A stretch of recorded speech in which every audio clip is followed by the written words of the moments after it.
علی الحازمی کا کہنا تھا کہ ملازمت کے معاہدے کی توثیق کی پابندی کی وجہ سے کفیل اور اجیر کے درمیان اختلافات کا جو ان کے درمیان قانونی یا دوسرے اختلافات ہوتے ہیں وہ بہت کم ہو جائیں گے۔ غیر ملکی کارکن کو جو جاب کا ایگریمنٹ ہے مکمل کرنے پر نئی ملازمت میں قسمت آزمائی کا موقع بھی مل جائے گا۔ غیر ملکی ملازمت کا جو معاہدہ ہے ختم ہونے پر کسی بھی پرابلم کے بغیر سعودی عرب سے واپس اپنے ملک جا سکے گا۔ ملازمت کا معاہدہ نامناسب طریقے سے ختم کرنے کی صورت میں اجیر کو آجر کی حق تلفی کا حق ادا کرنا پڑے گا۔ اگر کہ آپ کو کانٹریکٹ ہے وہ اس سے پہلے آپ پورا کرتے ہیں، اس کی وجہ سے اگر کوئی کفیل کا نقصان ہوتا ہے تو وہ آپ کو پورا کرنا پڑے گا۔ یاد رہے کہ سعودی عرب میں نئے قانون کے نفاذ کے بعد غیر ملکیوں کو مختلف سہولتیں فراہم کی جائیں گی، جن میں آپ جاب چینج کرنے کا سب سے بڑا اختیار آپ کے پاس ہے۔ وزارت افرادی قوت نے ان 8 وہ صورتوں کی وضاحت کی ہے جن میں غیر ملکی کارکن اپنے جو موجودہ کفیل ہے اس کی اجازت کے بغیر اپنی جاب چینج کر سکتا ہے۔ عام حالات میں غیر ملکی کارکنوں کو ملازمت تبدیل کرنے سے پہلے موجودہ کفیل کے پاس 1 سال کام کرنا ہوگا۔ وزارت نے ملازمت میں تبدیلی کی جو صورتیں بیان کی تھیں ان میں ایک یہ ہے کہ کفیل کے پاس غیر ملکی ملازم کے ساتھ ملازمت کا اگر کوئی معاہدہ نہ ہو تو غیر ملکی کو کسی دوسری جگہ منتقل ہونے کی اجازت ہوگی۔ ہر آجر کو یعنی کہ کفیل کو غیر ملکی کارکن کے ساتھ سعودی عرب پہنچنے کے 3 مہینے کے اندر ملازمت کے جو ایگریمنٹ ہے اس کی توثیق کی مہلت دی جائے گی۔ غیر ملکی ملازم کو مسلسل 3 مہینے تک تنخواہ نہ دینے کی صورت میں بھی وہ جاب چینج کر سکتا ہے۔ غیر ملکی کارکن کا ورک پرمٹ یا اقامہ ختم ہو جانے پر بھی ملازمت تبدیل کر سکے گا۔ کفیل کے لاپتہ ہونے پر وہ سفر کی وجہ سے ہو یا جیل جانے کی وجہ سے یا کفیل کی موت ہو جائے یا کسی اور وجہ سے تو بھی وہ اپنی جاب چینج کر سکتا ہے۔ غیر ملکی کارکن کی جانب سے کفیل کے خلاف تجارتی پردہ پوشی کی رپورٹ پر بشرطے کہ رپورٹ کرنے والا کارکن اس کاروبار میں شریک نہ ہو۔ ایک صورت یہ بھی ہے کہ انسانی سمگلنگ کا الزام ثابت ہو جائے۔ کفیل اور غیر ملکی کے درمیان اگر اختلاف پیدا ہو جائے تو صورت میں عدالت میں آجر یا اس کے نمائندے کے نہ پہنچنے پر تاہم اس بات میں یہ صورت یہ معتبر ہوگی جب آجر یا کفیل باقاعدہ اطلاع ملنے پر مقدمے کی 2 تاریخوں پر خود آئے اور نہ اپنے کسی نمائندے کو بھیجے۔ یہ بھی اسی وقت لاگو ہوگا جب کارکن کے ساتھ جو لڑائی ہے اس کو طے کرانے پر کفیل خود آئے اور نہ ہی کسی اپنے بندے کو بھیجے۔ موجودہ کفیل کی طرف سے رضا کارانہ طور پر غیر ملکی ملازم کے ٹرانسفر کی منظوری کی صورت میں بھی وہ جاب چینج کر سکتا ہے۔ لاہور کے ویزے پر آنے والا غیر ملکی ڈینٹسٹ بن گیا۔ سعودی عرب میں محکمہ صحت نے ریاض میں سیکیورٹی فورس کے تعاون سے دارالحکومت کے پرانے طرز کے ایک محلے میں ڈینٹل سینٹر پر چھاپا مارا ہے جسے غیر ملکی کارکن غیر قانونی طریقے سے قائم کیے ہوئے تھے۔ اخبار 24 کے مطابق محکمہ صحت ریاض نے بیان میں بتایا کہ ڈینٹل سینٹر پر چھاپا خصوصی اطلاع پر مارا گیا تھا۔ سینٹر میں سے ایک غیر ملکی کارکن گرفتار کیا گیا جو لاہور کے ویزے پر وہ سعودی عرب آیا تھا اور ڈینٹسٹ کے طور پر کام کر رہا تھا۔ ریاض محکمہ صحت نے بیان میں سینٹر میں کام کرنے والے غیر قانونی عملے کو گرفتار کر کے پولیس کے حوالے کر دیا۔ پولیس نے پوچھ گچھ کر کے قانونی کارروائی کے لیے پبلک پروسیکیوشن کے حوالے کیا ہے۔ محکمہ صحت نے وارننگ دی ہے کہ تفتیشی دورے اور چھاپا مہم جاری رہے گی، جو بھی قانون کی خلاف ورزی کرے گا اس کے خلاف زبردست قسم کی کارروائی کی جائے گی۔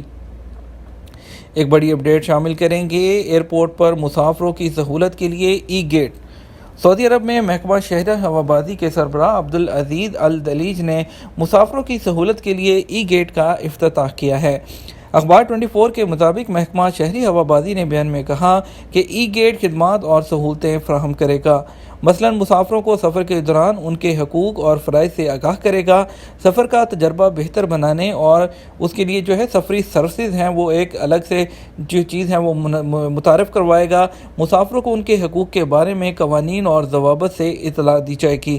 محکمہ شہری ہوابازی نے بیان میں مزید کہا کہ ای گیٹ کی وجہ سے سعودی ایئرپورٹس پر جو سروسز ہیں وہ بہت بہتر ہوں گی، مسافروں سے ان کے مشورے بھی لیے جائیں گے اور جو اسپیشلسٹ پلیٹ فارم ہے اس کے ذریعے شکایت آپ کی شکایتیں کمپلین بھی رجسٹر کی جائیں گی۔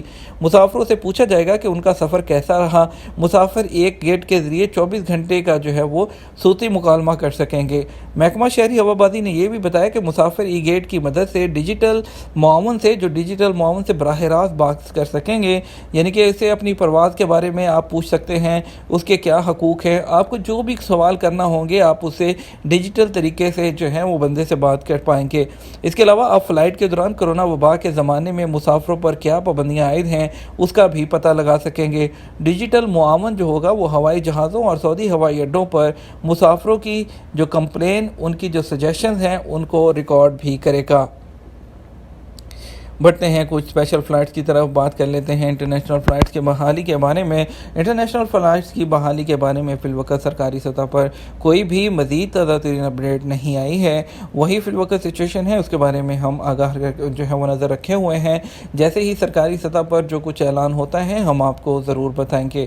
فی الوقت جو 17 مئی کی ڈیڈ لائن دی گئی ہے وہ غیر ملکیوں کے لیے نہیں ہے، وہ سعودیوں کے لیے ہے۔ غیر ملکی جن 20 ملکوں پر کمیٹی نے ڈیسائیڈ کیا تھا ان کا فیصلہ بعد میں ہوگا، اس کے بارے میں جیسے ہی اپڈیٹ آئے گی ہم آپ کو ضرور آگاہ کریں گے۔ آپ کو بتاتے ہیں آج وندے بھارت مشن کے تحت لکھنؤ کے لیے ایک فلائٹ جائے گی جدہ سے 6E9437 انڈیگو کی، کوچن کے لیے ایک فلائٹ جائے گی ریاض سے گو ایئر کی G86037، اور اس کے علاوہ ریاض سے دلی کے لیے ایک فلائٹ جائے گی انڈیگو کی 6E1839، ریاض سے دلی ایئر انڈیا AI1922 G86001 ریاض سے دلی گو ایئر، AI1914 دمام سے دلی ایئر انڈیا، AI1916 جدہ سے ممبئی کے لیے ایئر انڈیا، IX1532 ریاض سے ترویندرم کے لیے جائے گی ایئر انڈیا ایکسپریس کی فلائٹ۔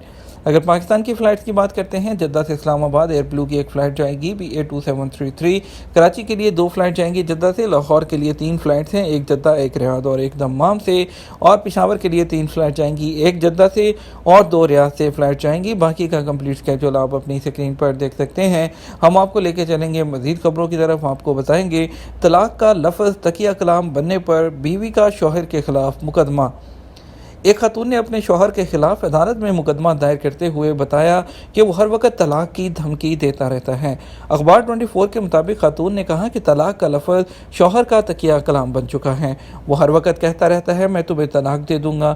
انہوں نے کہا شوہر کو سمجھانے کے لیے والدین سے رجوع کیا، ان سے بات کی، مگر انہوں نے کہا کہ یہ میری ذاتی زندگی ہے۔ خاتون کا کہنا ہے مجھے نہیں معلوم کہ وہ اتنی مرتبہ طلاق کی بات کر چکا ہے تو کیا اب تک میں اس کی بیوی بھی ہوں یا نہیں۔ خاتون کے مطابق انہوں نے مجبور ہو کر عدالت سے رجوع کیا تاکہ واضح ہو کہ کیا طلاق ہو چکی ہے یا نہیں۔ کرونا کے 345 نئے کیسز، 6 اموات۔ سعودی عرب میں کرونا کے نئے کیسز مسلسل 300 سے زیادہ آ رہے ہیں، ایکٹیو کیسز میں بھی اضافہ ہوا ہے۔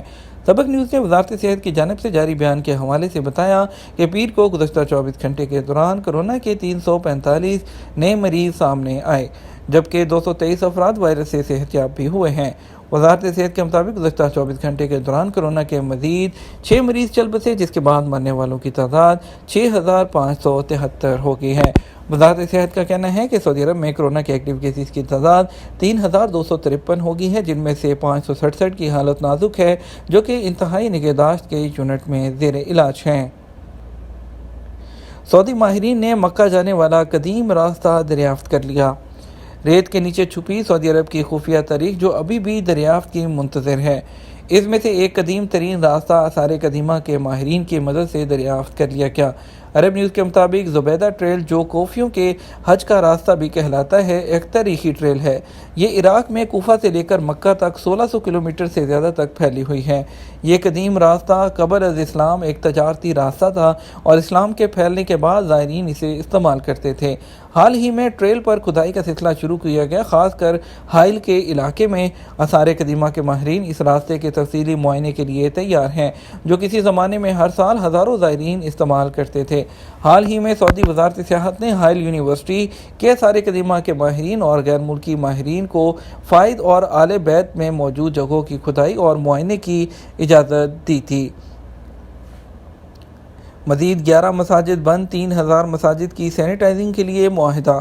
سعودی عرب میں وزارت اسلامی امور اور دعوت و رہنمائی نے سعودی عرب کے 7 علاقوں میں 11 نمازیوں کے کرونا وائرس میں مبتلا ہونے پر عارضی طور پر 11 مساجد کو بند کر دیا۔ سبق ویب سائٹ کے مطابق گزشتہ 36 دن کے دوران سعودی عرب میں 286 مساجد بند کی جا چکی ہیں، جن میں سے 273 کو سینیٹائزنگ کے بعد کھول دیا گیا۔ یہ تھا ہمارا اب تک کا نیوز بلیٹن۔ آپ مزید خبروں کے لیے رات جو ہے وہ شام 6 بجے کا نیوز بلیٹن دیکھ سکتے ہیں۔ اس کے ساتھ ہم آپ سے اجازت چاہیں گے، ویڈیو کو لائک اور شیئر کر دیجیے گا۔ آپ کے قیمتی وقت کا شکریہ، اپنا خیال رکھیے گا۔ السلام علیکم۔